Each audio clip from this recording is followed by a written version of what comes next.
আমারই ভাই সিটাং থেকে, নাই তো বলা যায় না। তাহলে আল্লাহর ওলিরা যদি এই দরবার শরীফ থেকে যদি বরিশালের মধ্যে পয়গাম নিয়ে যেত, তাহলে বরিশালের মানুষগুলো কি সঠিক পথে আসতে পারতো? তা আল্লাহর ওলিরা সফর করতেন। হযরতে সুলাইমান, মুহাম্মদ ইবনে সুলাইমান আল জাজলি রাহমাতুল্লাহ আলাইহি, যিনি দালাইলুল খায়রাত লিখেছেন, উনি সফর করতে গেলেন। আসরের সময় হলো। এখন ওযু ছাড়া নামাজ আছে? ওযু করতে হবে। হুকুম কার? কি করতে হবে? এখানে কোন প্রকারের যুক্তি দেওয়া যাবে? হ্যাঁ, এখানে যুক্তি চলে না। খোদাই বিধানের মধ্যে কোনো যুক্তি। হ্যাঁ, আর একটা হচ্ছে পীরের দরবারে যুক্তি নেই। সঠিক পীরের দরবারও কি নেই? যুক্তি নাই। খোদার সামনে সর্বপ্রথম যিনি যুক্তিবাদী হয়েছেন, খোদার সামনে যিনি সর্বপ্রথম যুক্তিবাদী হয়েছিলেন, ওনার নাম কি? ইবলিস। সবখানে পীরের সামনে, আল্লাহ আল্লাহ রসুলের সামনে যুক্তি দেওয়া, এগুলো হচ্ছে শয়তানের কাজ। বলুন না নাউজুবিল্লাহ। কথা বুঝেছে? তরিকতের নাম হচ্ছে মান আমান্না ওয়া সাল্লামনা। এটা মনে রাখবেন। উনি আসরের নামাজের সময় হলো, ওযু করতে হবে না? ওযু করতে গেলেন, উনি একটা কূপের পাশে গেলেন। তখন তো আর আপনাদের এরকম পুকুর ছিল না, সেই মরুভূমির মধ্যে একটা কূপ। ওই কূপের পাশে গেলেন ঠিকই, কিন্তু কূপের পানি নেওয়ার জন্য বালতিও নাই, রশিও নাই। কি লাগবে বলেন? কারণ পানি কোথায়? কূপের তলায়। পানি কূপের তলায়, বালতিও নেই, রশিও নেই। এখন শরীয়তের মাসআলা কি? উনি কতক্ষণ গুরুপাক খাচ্ছেন? শরীয়তের মাসআলা হলো, মেইন কারণ হচ্ছে দুইটি। পানি পাওয়া না গেলে, অথবা পানি আছে তবে ব্যবহার করতে না পারে। কি যেন বিড়বিড় বিড়বিড় করে পড়লো, পড়ার পরে ওই কূপের মধ্যে থুতু ফেললো।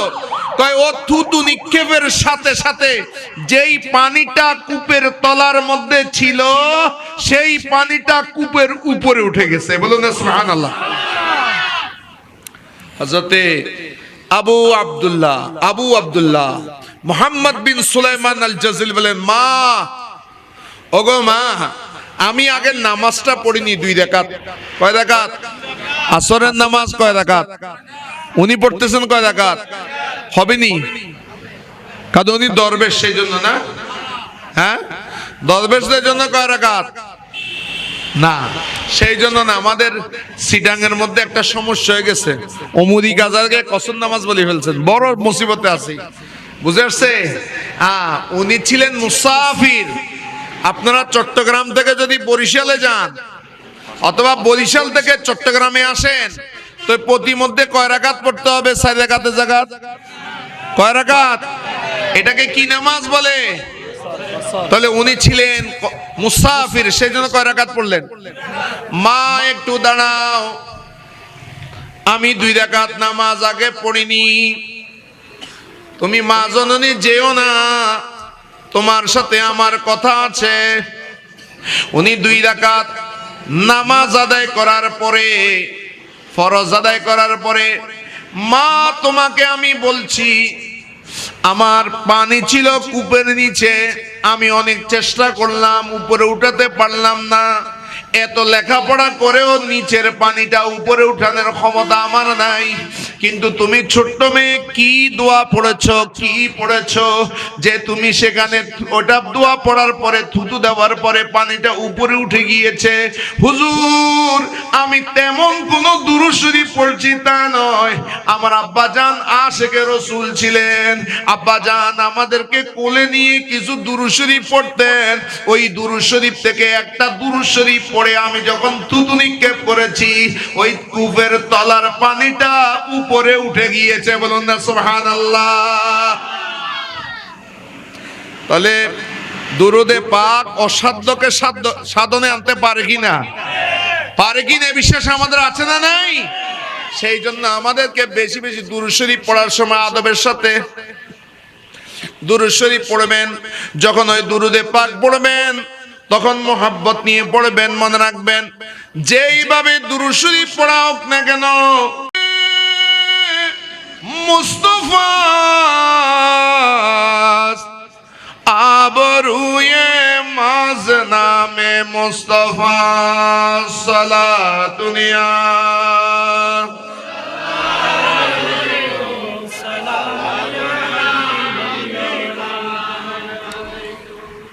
গত মাসটা কি মাস গিয়েছিল? হ্যাঁ, রজব। এটা কি মাস? শাবানের পরের মাস কি? হ্যাঁ, আমরা রমজান বলি কিন্তু শব্দটা হবে রমাদান। কোরআন শরীফে আয়াত যদি আমি পড়ি শাহরু রমাজান আল্লাজি, তাহলে আমার কেরাত হবে না, নামাজ হবে না। কিন্তু আপনারা বললে, বাংলা ভাষায় বললে এটা হবে নামাজের বাইরে। কিন্তু সঠিক শব্দটা কি? রমাদান। আমি রমাদান শব্দ একটু বলবো যদি সাবজেক্ট দিচ্ছে। তাহলে কয়টা মাস? কয়টা? তিনটি মাস। একটার নাম কি? রজব, রজবুল মুরাজ্জব। আরেকটা হচ্ছে শাবানুল মুআজ্জম, আরেকটা হচ্ছে কি? রমাদানুল, আবার বলেন রমাদানুল মুবারক। কয়টা মাস? এই তিনটা মাস একটা আরেকটার সাথে সংযুক্ত আছে। সুবহানাল্লাহ বলবেন না?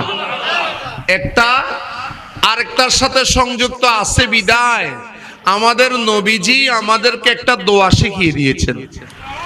কি শিখিয়েছেন? কি দোয়াটা কি?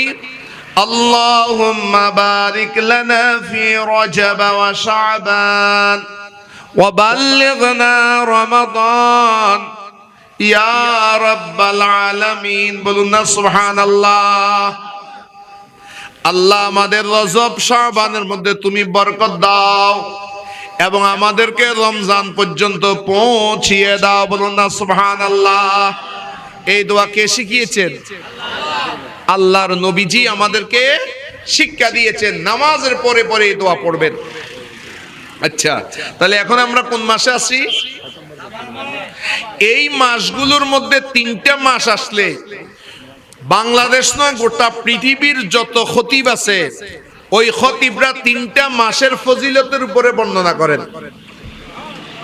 কয় মাস? আচ্ছা, আপনাদের এখানে এরিদান আছে না? চট্টগ্রামে এরিদান নাই? আছে না নাই? আচ্ছা, এই এরিদান করতে ফসল পাইতে কয় মাস লাগে?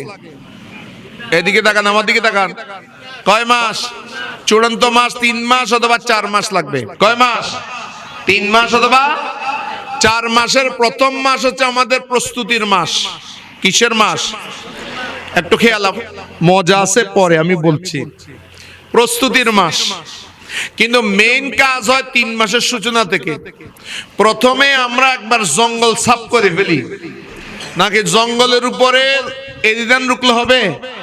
আগে কি করে ফেলি? একটু জোরে বলেন। জঙ্গল সাফ করার পরে ক্ষেত ভালো করে নাঙ্গল দিয়ে চাষ করে সেখানে মই দেওয়ার পরে আমরা বীজ বপন করি। কি করি? তো বীজ বপন করলে কয়দিন পরে চারা উঠে না? তো চারার মধ্যে পানি দিতে হয় না? হ্যাঁ, তারপরে পানি দিই, চারা বড় হয়। তারপরে 3 নম্বর মাসের মধ্যে যাই, সেখানে ধানের শীষ আসে। মাসটা শেষ হলে আমরা ধান কেটে আনি। এখন বুঝেন, যেই বান্দা প্রথমে জমিন সাফ করে নাই, সেই বান্দা পানি দিলে কি ধান গাছ উঠবে না আগাছা উঠবে? হ্যাঁ, আগাছা। আর যদি তৃতীয় মাসের মধ্যে যদি ধান কাটতে যায়, সে কি ধান কাটবে না আগাছা কাটবে? কথাটা বুঝে আসছে? তাহলে এই 3 মাসটা কেমন? প্রথম মাসটা হচ্ছে তোমার অন্তরের মধ্যে এতক্ষণ পর্যন্ত আত্মশুদ্ধির উপরে আমাদের যিনি আজকের বিশেষ বক্তা, উনি তাকরীর পেশ করেছেন মুমতাজি সাহেব। আপনার হৃদয়করণে যেটা আছে আস্তে আস্তে ইবাদতের সেই চারাটা যখন বড় হয়, আল্লাহ রাব্বুল আলামিনের শাবানুল মুআজ্জম শরীফের মধ্যে একটা নিসফে শাবান দিয়েছেন। শাবানের মাসের অর্ধ রাতের মধ্যে, অর্থাৎ যেটাকে আমরা শবে বরাত বলি, ওই রাতের মধ্যে যখন বান্দা আল্লাহর দরবারে চোখের পানি ছেড়ে ক্রন্দন শুরু করে দেয়, ওই শাবানের রাতের উসিলায়, ওই ক্রন্দনের উসিলায় ওই চারা গাছের মধ্যে যখন পানি পড়ে, ওই চারা গাছ বড় হয়ে ফলে ফুলে ভরপুর হয়ে যায়। বলুন না সুবহানাল্লাহ। আবার যখন ওই চারা গাছ থেকে যেই ফল, ওই ফল ফাঁকে রমজান শরীফের মধ্যে, ওই রমজান শরীফের মধ্যে রমজানের তাৎপর্য বলার জন্য আমাকে বলা হয়েছে, ওই রমজান শরীফের মধ্যে বান্দার রহমত পায়, মাগফিরাত পায়, ইতকুম মিনান নার পায়। রহমত, মাগফিরাত, নাজাতের মাস। এই নাজাতটা তখন হয়ে যায় যেই চাষাটা রজব থেকে তার চাষার কাজ শুরু করে দেয়। বলুন না সুবহানাল্লাহ। একটার সাথে একটা মিল আছে না নাই? কিন্তু দুঃখের বিষয় এখন আসেন, দুঃখের বিষয় এখন আসেন, আমাদের কপাল বড় বদনসিব, বদনসিব, বদনসিব। এই জন্য আমাদের কিছু ভাইয়েরা আছে বুঝে না, মানুষকে আল্লাহর ইবাদতের মধ্যে বাধা দেয়, আছে না নাই? এরা এক এক মাসে এক এক থিওরি বলে, আর আমরা সুন্নিরা তাদেরকে পরিষ্কার করতে করতে আমাদের আসল মকসুদে পৌঁছতে দেরি হয়ে যায়। খবরদার, মুসলমান সিরাতুল মুস্তাকিমের উপর কেমনে থাকবেন? রজব মাস যখন তারা আসবে, তখন তারা একটা প্রশ্ন দিবে আপনাকে, একটা প্রশ্ন দিয়ে একটা ফেস লাগাই দিবে, তওবা তওবা করতে দিবে না। তাই ফেসটা কি? আমি এই সময়ের মধ্যে যেগুলো চলে খুব খেয়াল করবেন। প্রথম ফেসটা বলবে, রজবের মধ্যে একটা রাত আছে, রজব মাসের মধ্যে, যেটা অন্য কোনো উম্মত পায় নাই, আমরা পেয়েছি। বলেন তো এটা কি মাস? কি মাস? কি এটা? শবে। তখন তারা একটা প্রশ্ন করে, শবে মেরাজ রজবের মধ্যে হয়েছে, এমন আপনি ডাকুন, নবী গো আপনি ডাকুন। কোন দিকে ডাকবেন? ইলাহ, সাবিল। সাবিল মানে কি? তরিকা। সাবিল মানে কি? আবার বলেন না, আপনারা কোন তরিকা? একটা জোরে বলেন না। তা কাদেরিয়া তরিকা যে যাবেন, এই তরিকাটা আপনাকে কোথায় পৌঁছাবে? তাই তরিকা, যেই তরিকা হোক, কাদেরিয়া, সিস্তিয়া, নকশবন্দিয়া, ওয়াইসিয়া, কারানিয়া, মুজাদ্দিদিয়া, যত তরিকা আছে, এই তরিকার মূল কোথায়, যাবে কোথায়, শেষ মন্তব্য কোথায়? এরা সবাই মিলে আপনাকে পৌঁছাবে রাসূলুল্লাহর কদমে।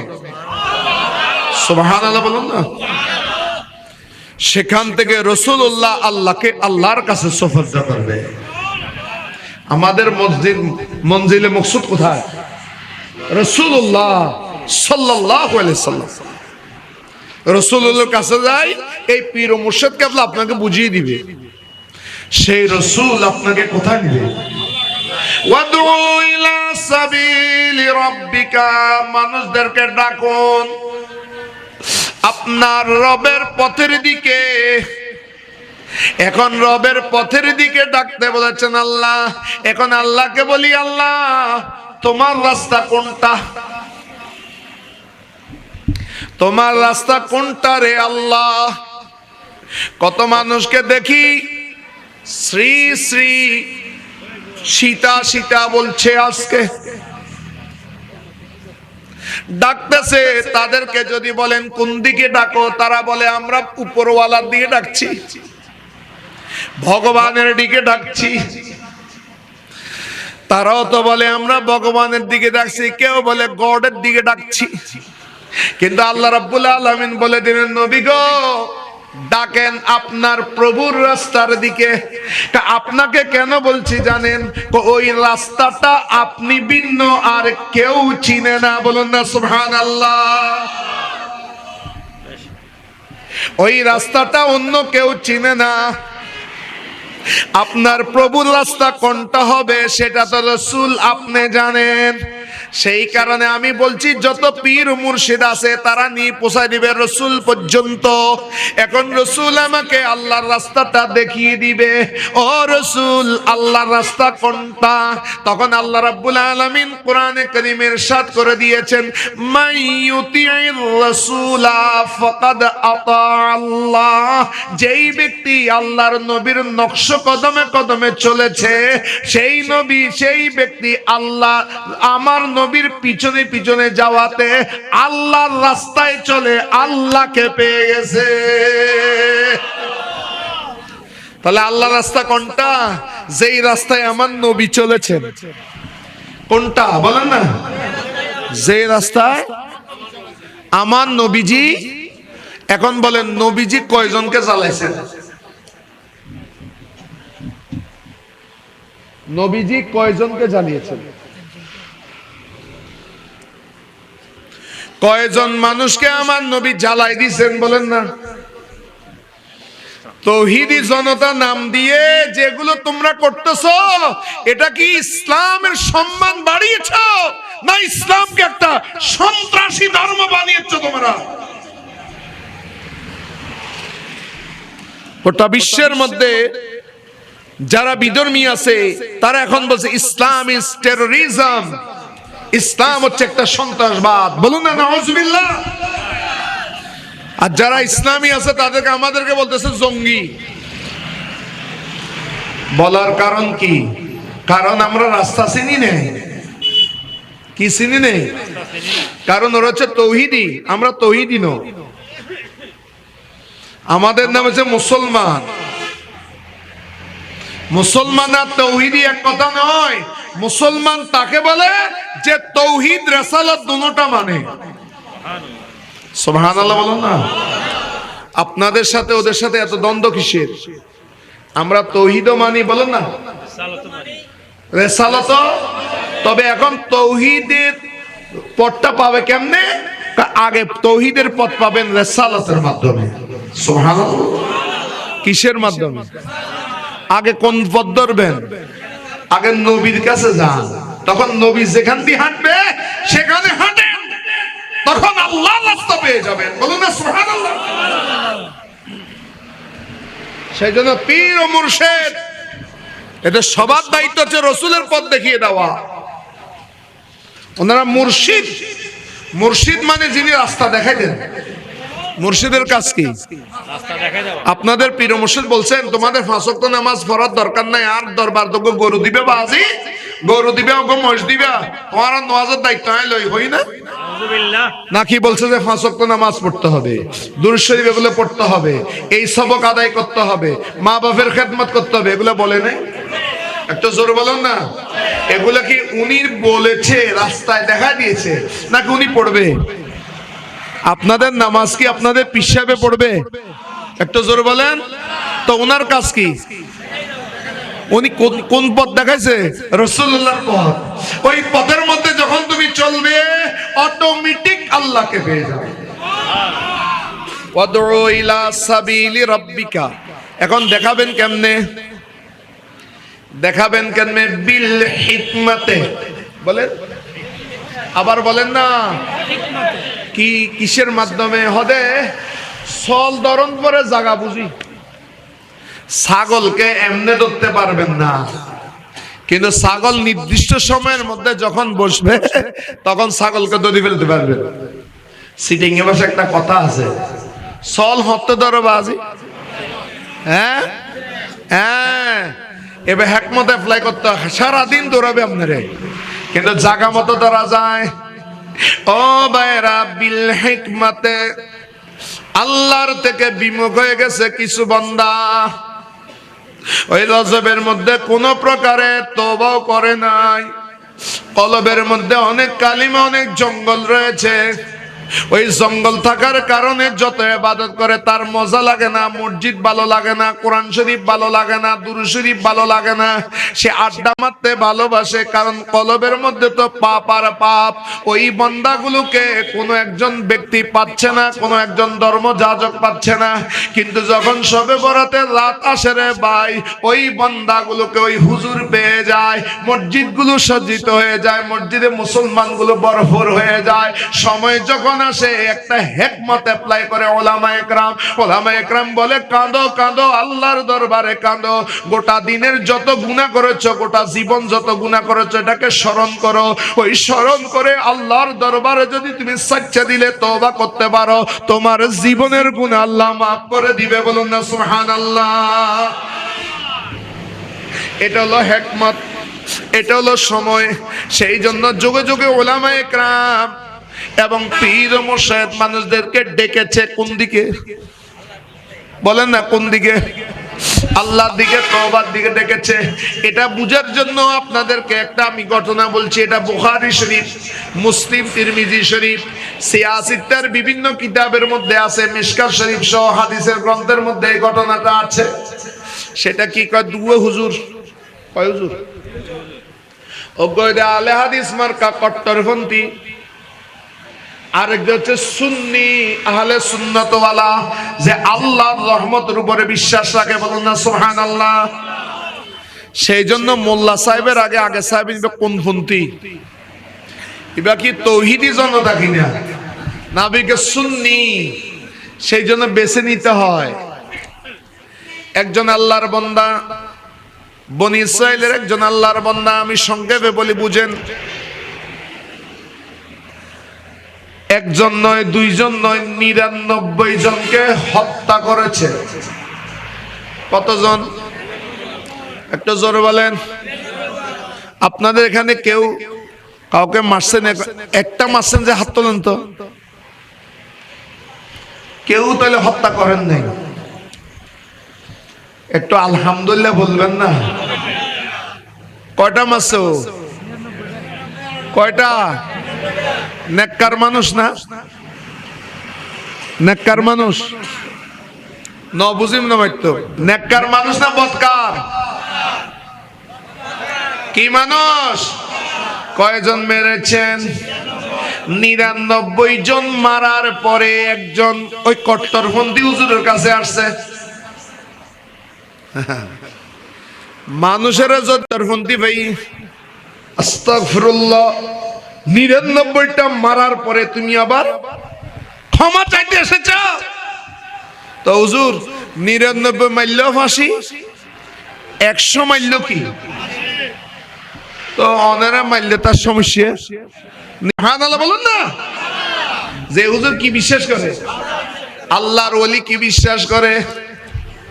সালেহ বান্দাকে বিশ্বাস করে, নেককার বান্দাকে বিশ্বাস করে।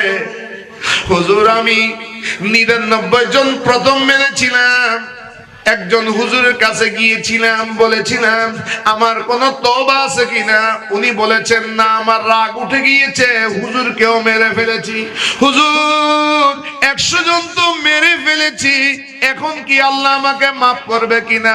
ওই হুজুর বলে শোনো শোনো, আল্লাহ রাব্বুল আলামিন ওয়াল্লাহু রাউফুম বিল ইবাদ। বান্দা যতই গুনাহ করুক না কেন, বান্দা যদি আল্লাহর কাছে চাইতে জানে, বান্দা যদি আল্লাহর কাছে মাপ চাইতে জানে, বান্দা যদি ওসিলা ধরতে জানে, আমার পূর্ববর্তী বক্তা ওসিলা সম্বন্ধে বলেছেন, বান্দা যদি ওসিলা সঠিকভাবে ধরতে জানে, যত বড় গুনাহ হোক না কেন, ইয়াগফিরুয যুনুবা জামিয়া, আল্লাহ রাব্বুল আলামিন জীবনের সমস্ত গুনাহ একসাথে মাফ করে দেয়। বলুন না সুবহানাল্লাহ। সেই জন্য বলেন মানুষকে উল্টা দিক দেখাবেন না, মানুষকে আল্লাহ রাস্তার দিকে ডাকেন। যদি বলে তোর মাপ নাই, যদি বলে কি বুঝেন, শবে বরাতের মধ্যে একটা আছে, 7 শ্রেণীর মানুষের কি নেই? বলেন না। কিন্তু এই ওয়াজ করার আগে হুজুরকে বলতে হবে 7 শ্রেণীর ব্যক্তির কোনো মাপ নাই। এই 7 শ্রেণীর আলোচনা করার আগে হুজুরকে বলতে হবে যে কিন্তু তওবা যদি সচ্চা দিলে করে সেটাও মাফ হয়ে যাবে। সুবহানাল্লাহ বলেন না? কি করলে? সচ্চা দিলে যদি তওবা করে 7 শ্রেণীর গুনাহ কি? এখন এক হুজুর ওয়াজ করছে, এখন তওবার কথা বলে নেই। যারা মধাই তারা দোয়া জিয়ারাতে কি হইতো না হতে ওয়াজ করতে সবে বরাতে ওয়াজ করছে হুজুরে। যারা মদ খাইছে কি নেই, জেনা করছে যে মাপ, জাদু করছে যে মাপ, তো উগার উগার হতে ওটা চল। উগার উগার দিকে ইশারা করে কি বলে? দোস্ত উঠি যাও কই হতে হুজুর হতে আনার মাপ না, আরা তাকে মথাই জেনা গজ্জি ন করি দেন গজ্জি দি তো আর এটার বইতে লাভ কি? চলো গই ইদারা মসজিদ তুমি গে গই তো হুজুর হতে কি রে তোরা হড়জ হত নল ন হইবি না হতে যেটা আর মাপ নাই তাই লাভ কি? তো আর এক হুজুর উঠি হতে হুজুর ফরে দিয়ে আয়াত দিয়ে না সিনা আগে দিয়ে হই দন না নজাফা তো ফরে আয়াত কি? 7 শ্রেণীর গুনাহ মাফ হবে না, ঠিকই আছে। এটা কতক্ষণ পর্যন্ত? তওবা না করলে, যদি তওবা করতে জানে 7 শ্রেণীর গুনাহও আল্লাহ মাফ করে দিবে। দেখেন বলি কার কাছে নত হচ্ছে? আল্লাহর কাছে। তো হুজুর বলে যাও, আপনি যাবেন তো আল্লাহর দরবারে যাবেন, আল্লাহর কাছে তওবা করেন, কিন্তু তওবা কবুল হওয়ার জন্য একটা উসিলা লাগবে, আমার কাছে নয়। আমিও তওবা পড়তে পারি, ওই এলাকার মধ্যে চলে যান। তো সারেরা লিখতেছে, ব্যাখ্যাকারী লিখতেছে, ওই স্থানের মধ্যে, ওই গ্রামের মধ্যে যাওয়ার জন্য বলেছে, সেখানে তওবা পড়তে বলেছে। সেখানে একজন আল্লাহর ওলির মাজার ছিল, বলুন না সুবহানাল্লাহ। অথবা সেখানে মহান একজন আল্লাহর ওলি ছিল, ওনার দরবারে গিয়ে যদি আপনি তওবা করেন 100 জন মারার পরেও আল্লাহ আপনার গুনাহ মাফ করে দিবে, বলুন না সুবহানাল্লাহ। এখান থেকে সুন্নিরা মনে রাখবেন, তাই আল্লাহ তো সবখানে আছে, তো ওলির দরবারে কিল্লে যাও এই দলিল এটা। সুবহানাল্লাহ। আল্লাহ তো সবখানে আছে, আল্লাহ বরিশালে নাই, তো বরিশাল থেকে সিটাঙ্গে কিল্লে আইছে, কিল্লে আইছে। হ্যাঁ কয় সবখানে তো রেল লাইন চলে, আছে না নাই? দেওয়ানার ব্রিজের তলে লেন চলে না, না চলে? হ্যাঁ কোটা যায় দে সিটাং দুন কোটা যায় ঢাকা। তো একজন শর্টকাট উচিলে ছাড়া কিছু মানুষ নাই, উইতে ঘরে যাবে দে ঢাকা। কোথায়? ঢাকা। তো ঢাকা যাবে যে সে দেওয়ানার ব্রিজের তলে দাঁড়িয়ে আছে, রেল তার সামনে দিয়ে যায়, ট্রেনে উঠতে পারবে, ঢাকা যাইতে পারবে। তো রেল তো যাচ্ছে, উঠো না। না, এখানে দাঁড়ায় থাকলে ট্রেনের মধ্যে উঠতে পারবে না, ট্রেনে যাওয়ার জন্য স্টেশনে যেতে হবে। স্টেশন কোথায়? ওই বটতলী স্টেশনে যাও। সেখানের মধ্যে যখন সুলতান বখতিয়ারউদ্দিন কাকি নাসিরউদ্দিন চিরাগ দেহলভি, আল্লামা নিজামউদ্দিন আউলিয়া হযরত পীর জামিন নিজামি আল বুখারী রাহমাতুল্লাহ আলাইহি, হযরতে দাতাগঞ্জ বখশ লাহোরি আলী হযবরি রাহমাতুল্লাহ আলাইহি নূরানি দরবারে সব পৌঁছে দাও। রব্বানা করিম শহর কুদুস শামনাত মোল্লা মিসকিন শাহ মুফতি করিবুল্লাহ শাহ শাহজান আলিয়া শাহ মহসিন আলিয়া, হযরতে আব্দুল্লাহ মজবন্ডারি, বাবা গোলাম রান মজবন্ডারি, শহনशाह জিয়ালক মজবন্ডারি, গাজী দ্বীন মিল্লাত আল্লামা আজিজুল হক শের বঙ্গাল আল কাদেরী রহমতুল্লাহ আলাইহি নূরানি দরবারে সব পৌঁছে দাও। আল্লাহ যার মাজারে আকদাসের পাশে বসে আল্লাহ আমরা তখন তাকরীর পেশ করেছি, আল্লাহ খোদা বান্দা করিম সাহেবে মাজার হযরতে শাহ সুফি হযরতে আমজাদ আলী রহমতুল্লাহ আলাইহি, হযরতে মুমতাজ আলী রহমতুল্লাহ আলাইহি এবং ওনাদের পার্শ্ববর্তী মাজারের সাথে আল্লাহ যারা যারা শহীদ রয়েছেন, আল্লাহ প্রত্যেকের নূরানি দরবারে আমাদের সালাম পৌঁছে দাও। খোদা বান্দা করিম আমাদের মা জননী, আল্লাহ আমার উস্তাদের পরম উস্তাদের সহধর্মিনী মরহুমা মগফুরা মুনওয়ারা বেগমের কবরের মধ্যে সওয়াব পৌঁছে দাও।